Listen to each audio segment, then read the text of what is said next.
Portanto,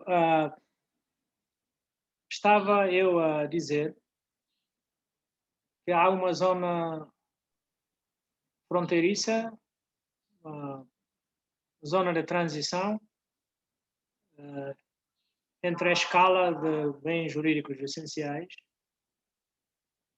para a escala de bens jurídicos fora do direito penal. Mera contraordenação, o direito administrativo, o direito civil, etc. Então se arruma para ali. Então,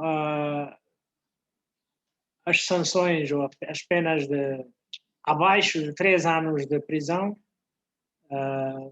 são facilmente convertíveis em multa, ou trabalho à comunidade, ou suspensão. Suspensão quer dizer o tribunal decide, a pessoa tem que ficar mais reservada, não pode estar envolvida em qualquer outro problema, um conflito ou um crime, durante o período que o tribunal determinar, suponhamos uma suspensão de 1 ano e meio. Bom, durante esse ano e meio, a pessoa não pode meter-se em problemas, senão o nome dele reaparece no tribunal e dá a impressão de que essa pessoa é difícil de viver em paz, essa pessoa é difícil de ser regulada por lei, essa pessoa é recalcitrante, nácar, voluntoso, díuco, não é? Larrona Ema, Larrona Conselhos, né? Esse tipo de coisa. Portanto, um ano e meio ou os 2 anos de suspensão significa que a pessoa tem que comportar-se exemplarmente na sociedade.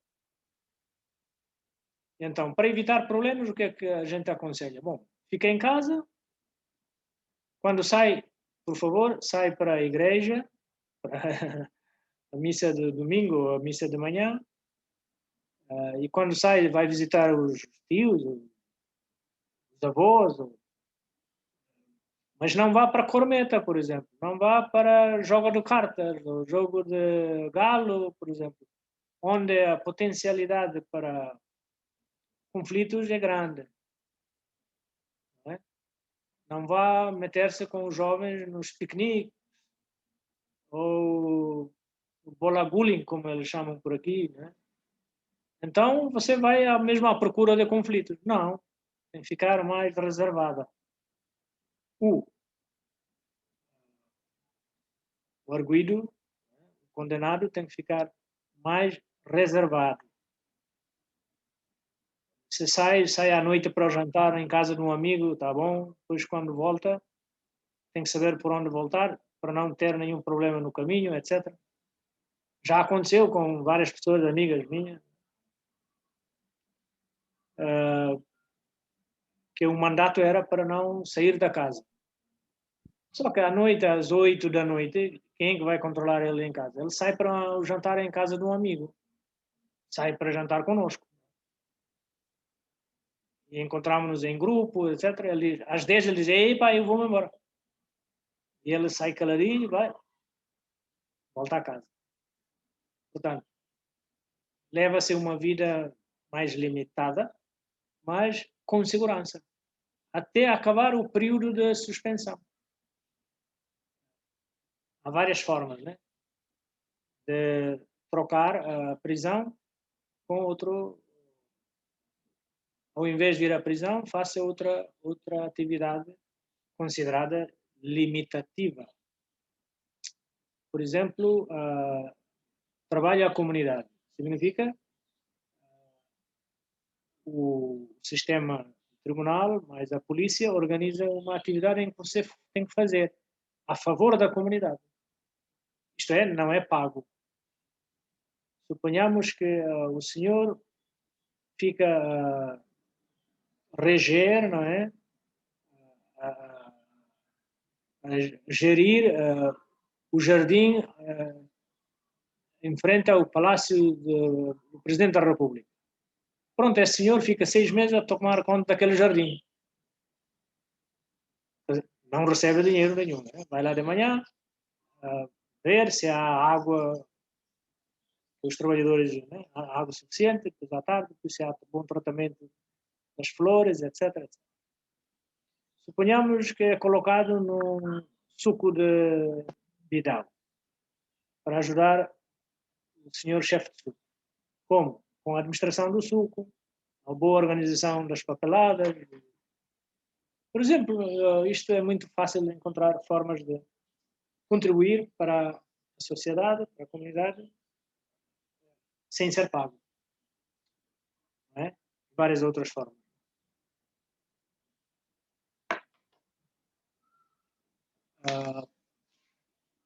E então, nós estivemos a dizer ontem que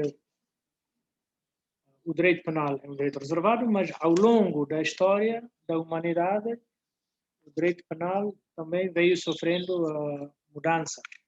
Sobretudo, mudanças na sua conceptualização,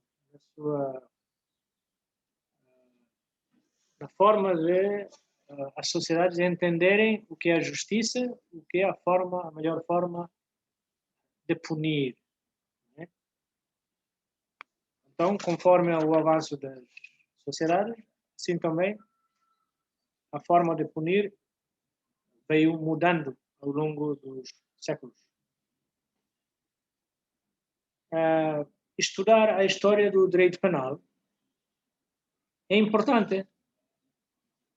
Nós, em Timor, temos de fazer um estudo das nossas tradições. Temos que consultar as pessoas mais idosas para não perdermos o fio da evolução. Neste momento, os jovens estudiosos, os jovens universitários, têm que ter essa sensibilidade. Têm que ir às pessoas mais velhas e perguntar como é que no passado, segundo a experiência deles, essas pessoas velhas, como é que os cidadãos eram punidos, eram castigados. Eu, quando era ainda um miúdo de 4 a 5 anos, eu sou de Ainaro, mas eu viajei até Los Palos, muito pequeno ainda. Os meus pais levaram-me até Los Palos, porque um primo meu ia casar. Primeiro fomos para a troca de prenda, voltamos para Ainaro, depois tornámos a viajar para Los Palos, para o casamento, depois voltamos a Ainaro. Vocês veem, Ainaro está lá para quase a fronteira, Los Palos está lá na ponta da ilha, e em 1967, 68, as ruas, as estradas não eram como hoje. As estradas eram estradas de bairro, podemos dizer assim. Estradas de terra batida, mas com muita cova, muita pedra, muita lama. Então era muito difícil de chegar a Los Palos. Tínhamos que sair de Ainaro um dia inteiro para chegar a Dili. Descansar em Dili uns 3, 4 dias, depois arrancar de Dili para dormir em Baucau, ou Laga. Depois, no dia seguinte, até Los Palos. Mas eram caminhonetas para carregar areia, mas consideradas como se fossem autocarros. Eu já vi, portanto, naquelas paragens em Baucau, em Laga, Los Palos, eu era ainda miúdo, eu pude ver, porque fomos morar em casa de um senhor enfermeiro, que eram pessoas amigas da nossa família. O enfermeiro vinha contar cada dia que estava a fazer curativo à cabeça de certos indivíduos porque andavam às pauladas. Né? E as pessoas atacavam-se mutuamente a paulada na cabeça. Portanto, o trato humano cruel, este tipo de tratamento, quando o Estado vai punir, como é que pune? Tradicionalmente era mais cruel ainda. As pessoas tratavam-se muito cruelmente. Então era preciso que o Estado português, interferisse. Porque, a deixar para as comunidades atuarem autonomamente, eles tinham formas muito bárbaras, muito cruéis. Portanto, as nossas sociedades, as nossas comunidades locais, tinham tradições muito cruéis também, de punir. Então, o sistema jurídico português, em Timor, a administração portuguesa deixava as comunidades usarem seus métodos tradicionais, em tudo menos com assassinatos e agressões físicas. Aí o Estado é que tinha que lidar com essas coisas, para evitar as punições tradicionais, porque eram muito cruéis. Pois, bom dia, professora. Há um exemplo também sou a Luísa, desse tipo de punições em relação ao crime do adultério, em que apedrejavam as mulheres. Isso também fez parte do tempo antigo. Não, em Timor, talvez... Não, em Timor não. Em Timor não sei, não tenho conhecimento disso. Lá fora, sim. Lá fora, quer dizer, lá fora, sim. Sobretudo penso que isto vem muito do Médio Oriente, com comunidades que usam a lei Sharia. Pois. Os países, estados muçulmanos. Eu penso que nem mesmo a Indonésia usa esse tipo de... Ainda que maioritariamente muçulmana, a Indonésia. Claro. Mas desde muito cedo não se inclinavam a fazer uso desse... Isto vigora mais no Médio Oriente até bem pouco tempo. Agora não sei se ainda está cada vez mais global condenado. Obrigada. Mas continua a sua pergunta. Não, era só essa, para relembrar que também havia desse tipo de punição para as mulheres que praticavam adultério. É verdade. Mas isso também se fala na literatura. E também era um tipo de punição antigo, né? No tempo dos avós. Não sei se havia leis ou não, mas era cruel também. Claro. Mas em Timor, quanto aos adultérios, pelo menos eu posso relacionar-me com a minha zona, Mumbai, Ainaro. Era frequente os anciãos sentarem-se, os lianais sentarem-se e trazerem o acusado ao fórum e lançarem sobre ele as acusações e mandarem pagar em Mumbai, em Tetum, também se diz Fosala. Fosala, em Mumbai, diz Me Sal. Significa uma forma de expiação dos meus males, pagando multa. E a quem é que se deve pagar? Tem que se pagar aos pais da mulher, se é o homem que fez, suas malandriças. Ou então, se for do caso da mulher, a decisão é sempre em reconciliar, mas em que a vergonha tem que ser como que para recuperar a boa imagem tem que se fazer certos procedimentos. E há homens que nesses momentos preferem o divórcio, mas que a tradição desencoraja e então tem que fazer tipo de multas ou devolução de bens, etc. Mas costuma-se reconciliar, costuma-se conseguir a reconciliação. Muito grave é quando é feita pela mulher, porque, segundo as tradições locais, o homem é mais... a tradição é mais permissiva. A tradição é mais permissiva ao homem do que à mulher. Então, as mulheres sofrem mais. Isso é discriminação, como a matéria que o professor estava a falar ontem. Diga, diga. O professor agora está a dizer que é mais permissivo ao homem, essa questão. Então isso é discriminação também. Onde é que estão os direitos de igualdade? Portanto, estamos a falar tradicionalmente, quer dizer, por isso que estou a dizer aos jovens para sabermos a evolução que já também atravessamos. Então, é bom ir a ter com as pessoas mais velhas para fazer a recolha da forma como, no passado, as nossas sociedades, as nossas comunidades praticavam essa forma de punição. Para dizer que no passado éramos muito cruéis também. E havia discriminação, havia muita discriminação.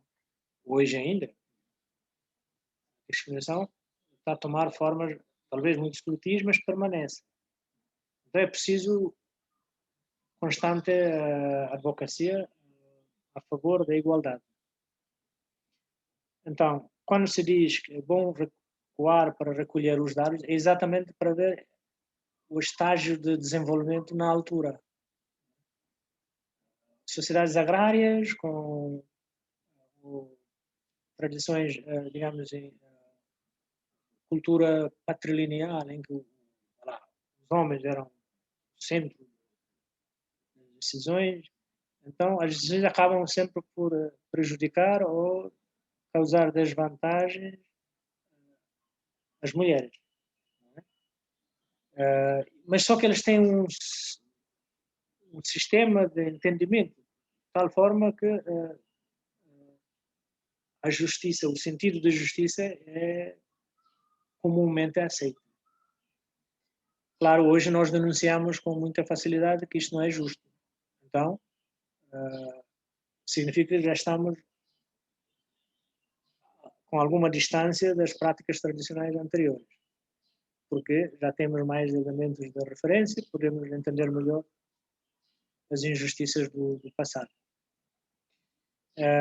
Então, eu posso fazer esse relato porque ainda tenho idade para me relacionar com as gerações anteriores.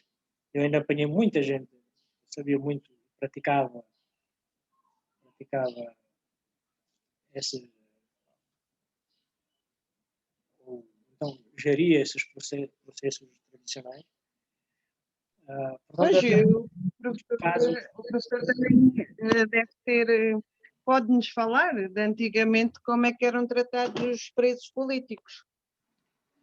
Não, presos políticos não sou capaz de... Presos políticos eu sei tanto quanto um jovem da minha idade também sabe, pessoas mais recentes sabem. Porque Sim.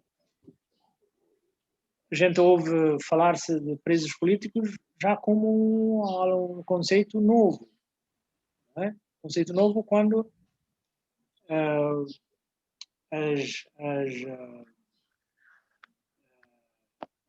onda de informação que entra, não é?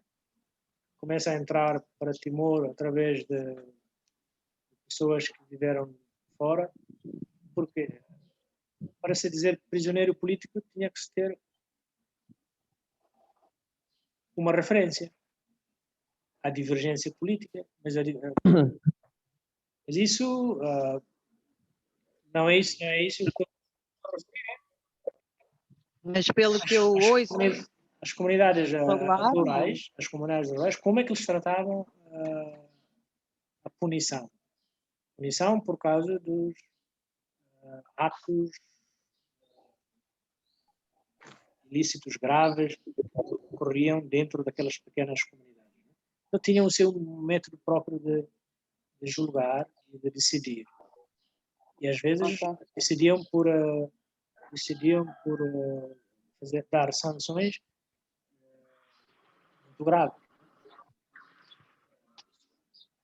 E então, portanto, cada vez que a gente faz um esforço de recuar na história, eu digo e encorajo os jovens para fazerem entrevistas às pessoas mais velhas, porque eles podem relatar-nos como é que no passado ou ouviam dizer, ou que eles próprios testemunhavam, a forma como as autoridades impunham o sofrimento como punição às pessoas dos criminosos. Portanto, não se surpreenda que ainda haja relatos sobre que no passado, em Timor, as pessoas, os ladrões, as pessoas que praticavam crimes abomináveis, eram trazidos ao público e a forma da punição era espetar, fazer um tipo de bambu afiado, né, e espetar pelo rabo acima, em público. Portanto, imaginem. Ai, credo. Mas isso é contado porque não pode ser, já não coaduna, por exemplo, com a presença da Igreja Católica. Quer dizer, estamos a falar de muitos séculos para trás, talvez apenas nos primórdios dos chegados portugueses, mas que os avós retinham a memória e foram contando. E a gente ainda, quando íamos crescendo, não é? Nas comunidades rurais, ainda ouvíamos falar disso. Claro que a Igreja Católica, a administração portuguesa nunca iriam permitir tais coisas. Portanto, as práticas tradicionais também evoluíram apenas pelo facto de terem convivência com elementos europeus, nomeadamente a fé católica e a administração portuguesa. Evoluíram. E a administração portuguesa não iria permitir aos chefes tradicionais decidirem sobre casos de homicídio ou assaltos, ou como se diz, lesões graves à integridade física, eram automaticamente recanalizados para o processo judicial positivo, quer dizer, o direito português. Portanto, as matanças, assassinatos, tudo isso não se podia permitir a lei tradicional. Porque então eles iam entender-se, etc, etc, a pessoa ficou morta. E então, nessa parte, a severidade era assegurada pela administração portuguesa, pela polícia, pelos tribunais. Mas quanto a questões de adultério, questões de infidelidade matrimonial, roubos assim, ligeiros, questões de terreno, normalmente as estruturas tradicionais sentavam-se e resolviam pacificamente. Hoje em dia há um surto de reclamações de posse e propriedade de terreno, porque o direito positivo já exige rigor, precisão, a baliza onde é, a fronteira onde é, e a emissão de um certificado, depois, portanto, toda a minha gente já começa a recorrer ao rigor também.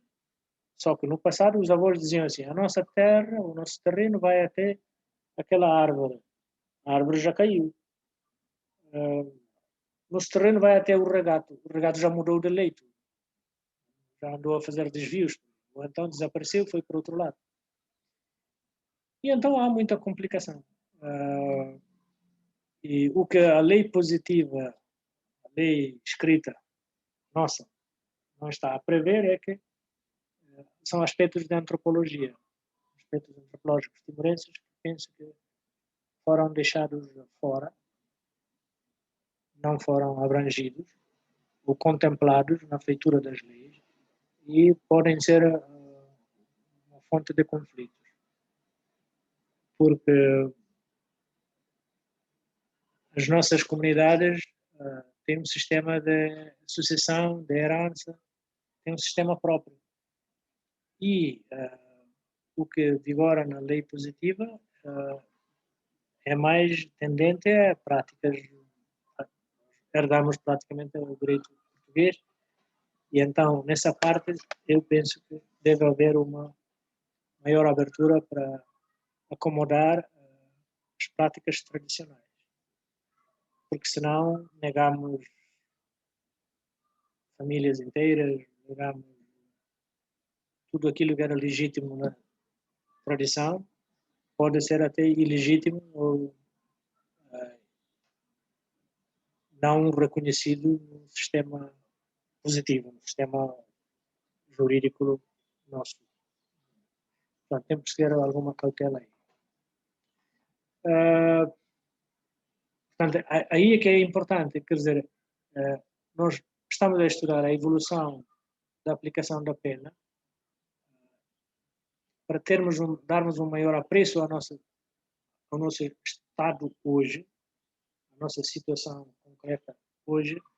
É bom sabermos um bocado como foi no passado, para que avançamos num sentido de cada vez maior humanismo. Isto tem que ser registado, os jovens têm que saber isso. No passado éramos mais bárbaros, éramos mais cruéis, por exemplo, em certos aspectos. Hoje estamos a ser mais lenientes, mais humanistas. Temos que ter essa capacidade de apreciar a evolução que Timor também atravessou. E para dizer também que o direito penal, ele próprio, é relativo nesse sentido. Portanto, vai acompanhando a evolução das sociedades. Por exemplo, em Timor, tem que ser dito algures, o direito civil tem que lidar com essa diferença étnico-linguístico, provavelmente. Tem a ver com a antropologia. Em que a maior parte dos timorenses segue uma tradição patrilineal. Mas há determinadas zonas em Timor, que seguem um raciocínio matrilineal, em que a mulher é que tem a decisão. A mulher ganha prioridade na família. Os homens são considerados, por exemplo, como elementos que podem sair da casa à procura do seu destino, realizar a sua vida de forma aventureira, fora do predomínio tradicional da família.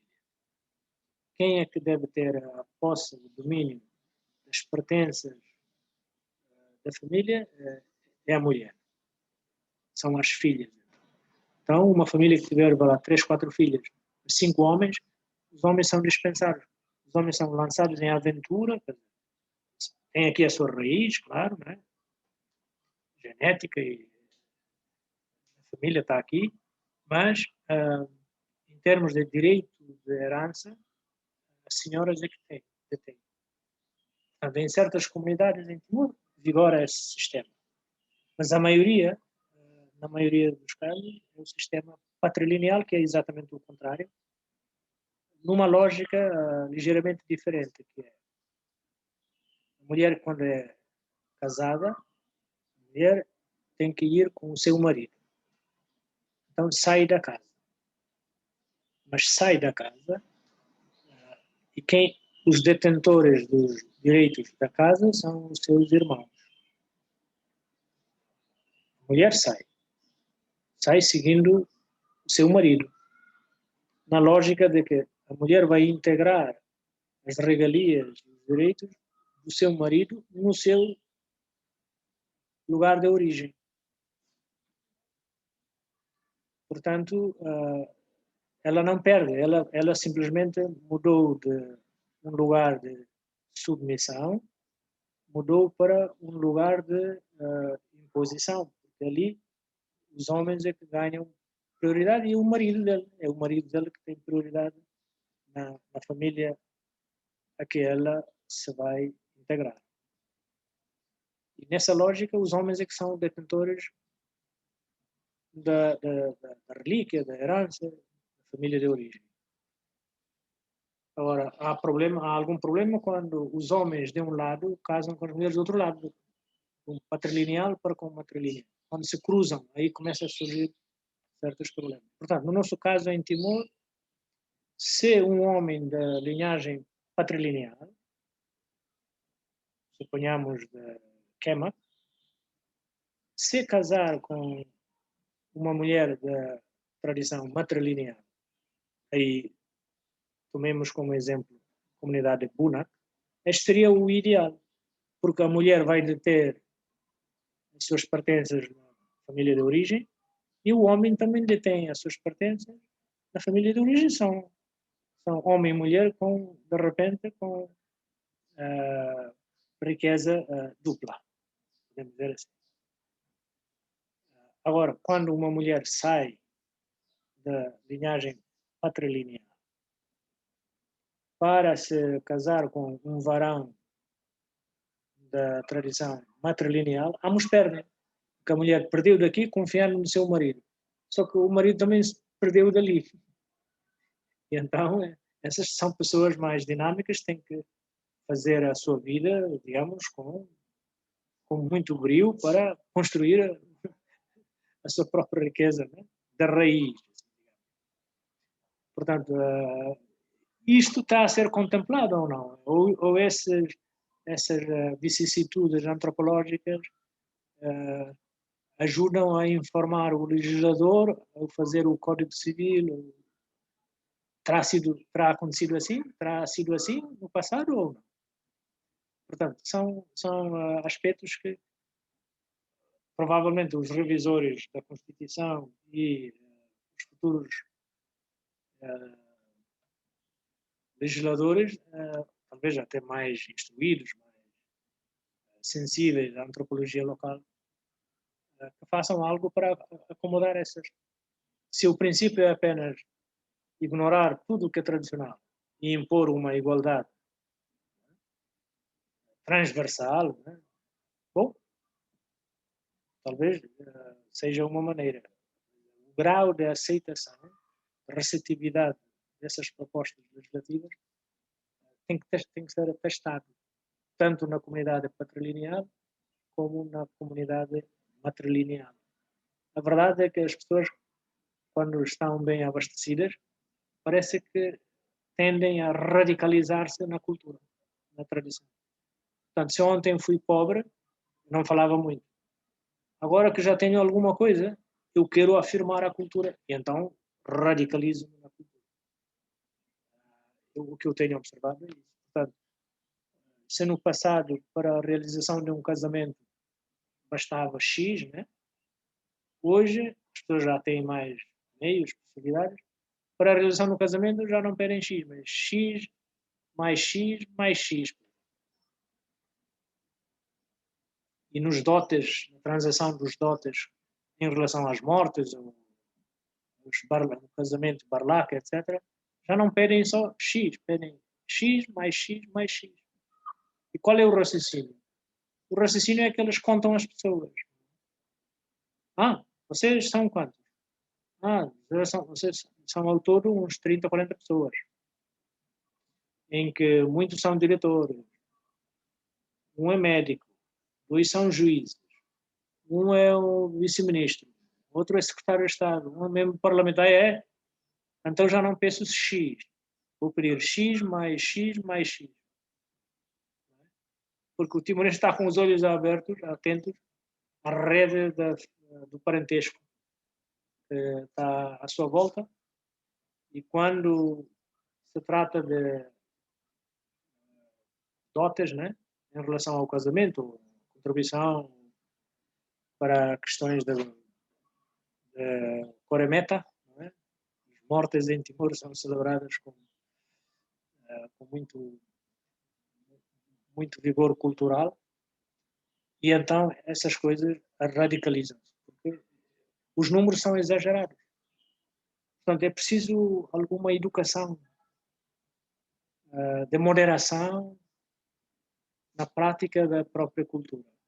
É preciso uma noção de economia das famílias que vai lado a lado com uma educação, campanha de moderação nos dispêndios, nos gastos, etc. Porque senão tudo é dramatizado, é exagerado. Portanto, o legislador tem que ser alguém com um horizonte aberto para essas nuances culturais, para que a própria cultura esclareça o processo da feitura das leis. 4 minutos. Temos 4 minutos, mas o que é que preciso reter nessa discussão? É preciso reter que o direito penal evolui com o avanço das sociedades, já estamos a tratar de sociedades, desde as sociedades rurais do interior de Timor, até as sociedades mais avançadas, os centros metropolitanos do mundo, etc., os países mais avançados. Portanto, é preciso ver como o direito penal também evolui com a evolução da história, com a modernidade, etc. E aí é que vamos entender que Timor deu passos muito largos, porque hoje não permite, por exemplo, a pena de morte e a pena perpétua. Quando saímos de um passado de conflito, de guerra, a morte é qualquer coisa muito aceitável. Não como decisão judicial do tribunal, mas como que como algo que passa na sociedade como possível. Pode-se matar, olhando para os males que a pessoa fez em algum tempo da sua vida. E temos que cortar pela raiz essa tendência, ou essa nova tendência, já que a guerra deixou muitos rastros na nossa mentalidade, na nossa psicologia. Portanto, fala-se muito de reconciliação, mas tem que se ter a legislação bem robusta para combater a longo prazo a não permissão da pena da morte, a proibição, e a não permissão da pena perpétua. E essa capacidade tem que ser também, tem que abranger também aspectos tradicionais que são mais lenientes. Aí o direito positivo tem que absorver como processos de reconciliação, tem que ser bem aproveitado. Daí chamamos o Nahe-Bitibot. O Nahe-Bitibot é exatamente para promover a reconciliação entre famílias, entre blocos, entre bairros, entre comunidades e entre pessoas, né? E isto tem que ser bem explorado e, do meu ponto de vista, é urgente praticar-se a todos os níveis, porque até agora parece que entre os líderes dos partidos a reconciliação fala-se só a esse nível, não pode. A reconciliação tem que falar-se a nível das comunidades, mesmo a nível dos indivíduos que a travessia da guerra impôs posturas muito radicalizadas, muito opostas e intolerantes. E é preciso voltar a trabalhar pela harmonia social, pela paz, apostando mesmo nesse Nahe-Bitibot de reconciliação. Tem que ser uma prática cotidiana. Eu até às vezes imagino que se devia fazer era ir por posto administrativo, por distrito, e fazer um elenco, uma lista de pessoas ainda em conflito, por causa das políticas anteriores, política partidária, divisionismo, da guerra, né? Quais são as famílias ou os grupos que ainda estão em conflito? É elencar, fazer uma lista e começar um processo de reconciliação de longo prazo, como uma prática diária. E aí trabalha-se mesmo a sério. Senão